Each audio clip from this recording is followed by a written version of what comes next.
थलपति विजय या सी जोसेफ विजय जब से मुख्यमंत्री बने हैं, तो उन्होंने जो जो घोषणाएं की हैं, जिसकी पब्लिक में बड़ी वाहवाही हो रही है, अगर आप उसे ईमानदारी से सोचो तो एक भी उसमें ढंग की घोषणा नहीं है। किसी गधे को भी अगर आप सीएम बना दोगे तो वो भी वही फैसला ले लेता।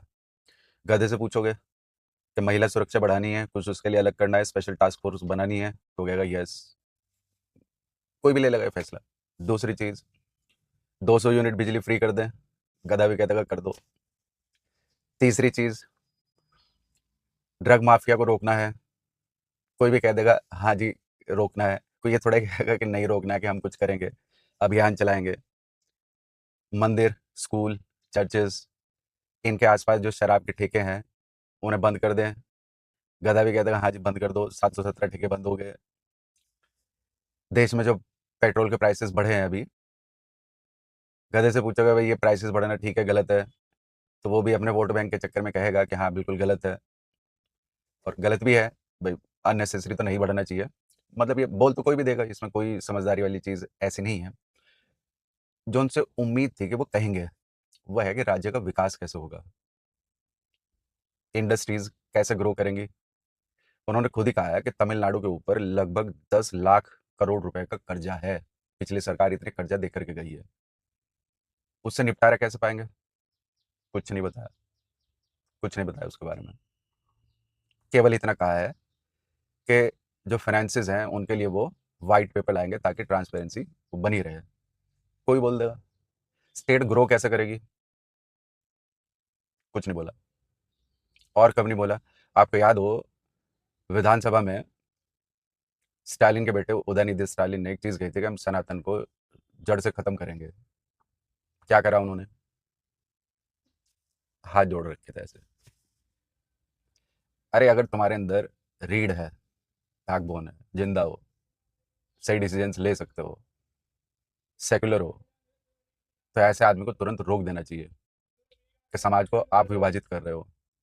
सबको मिलकर रहने की सलाह दें, किसी को नष्ट करने की सलाह ना दें। और ऐसे बहुत आए जिन्होंने दूसरों को नष्ट करने की कोशिश की और वो खुद ही नष्ट होकर के चले गए। उदयनिधि भी गया। और एक चीज और भी लिख लो इस चीज को, ये जो जोसेफ विजय है, ये दूसरा भगवंत मान बनेगा। बुरे हालात हैं पंजाब के। तमिलनाडु कोई एक्स्ट्रा ऑर्डिनरी कुछ नहीं करने वाला है। एक उसकी हीरोइक इमेज है, हीरो वाली इमेज है, पर्दे पे वो करता हुआ दिखता है। रियलिटी में देख लेना कि वो कुछ खास नहीं कर पाएगा और वैक्यूम बनेगा वहाँ तमिलनाडु में। 10-15 साल में देख लेना, ना एआईडीएम के बचेगी ना डीएम के बचेगी।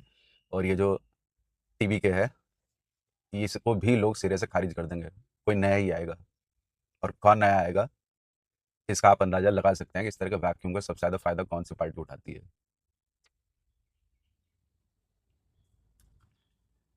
मैं ये नहीं चाहता कि हर राज्य में एक ही पार्टी का राज हो। अपोजिशन होना चाहिए, मजबूत होना चाहिए, जो कांटे की टक्कर दे, सही डिसीजन ले रहा हो, आम आदमी को उसका फायदा मिल रहा हो। जिस तरह के डिसीजन इन्होंने लिया कोई ले लेगा। उदयनिधि का मुंह बंद कराओ, जो बोलता है कि भाई जो सनातन है वो डेंगू मलेरिया है। अरे इतने ऊंचे पद पे बैठे हो, इस तरह की ओछी हरकत क्यों करते हो?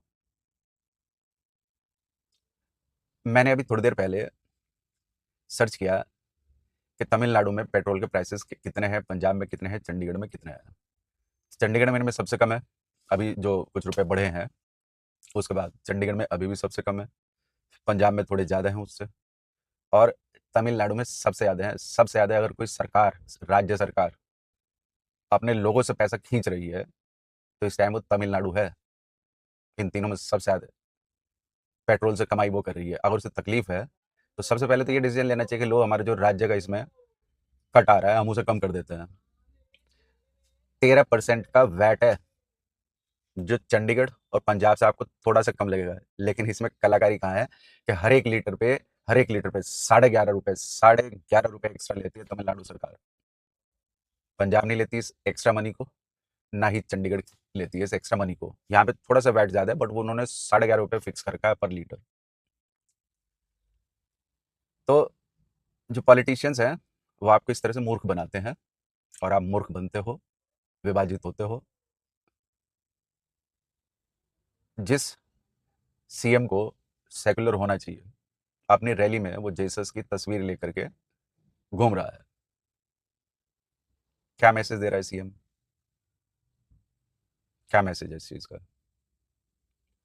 अरे उसको तो, कोई भी सीएम हो कहीं का भी, उसको इस तरह के सिंबल्स इस्तेमाल करने ही नहीं चाहिए जिनसे लोगों में मैसेज जाए कि एक खास वर्ग की सरकार बनी है। सरकार सबकी होनी चाहिए, गरीब अमीर, किसी भी जाति को, किसी भी धर्म का, हर सबकी सरकार होनी चाहिए, सबको सेफ फील करे वहाँ। किसी को ये ना लगे कि भाई ये सरकार आने की वजह से हमें नष्ट कर दिया जाएगा, हमें मार दिया जाएगा। तो मुझे तो लग रहा है कि भाई ये नेक्स्ट भगवंत मान बनेगा, राज्य के ऊपर और कर्जा बढ़ेगा, कोई ग्रोथ नहीं होनी है, डी ग्रोथ होगी। बाकी आने वाले समय में आपको भी पता चल जाएगा और मुझे भी पता चल जाएगा। धन्यवाद।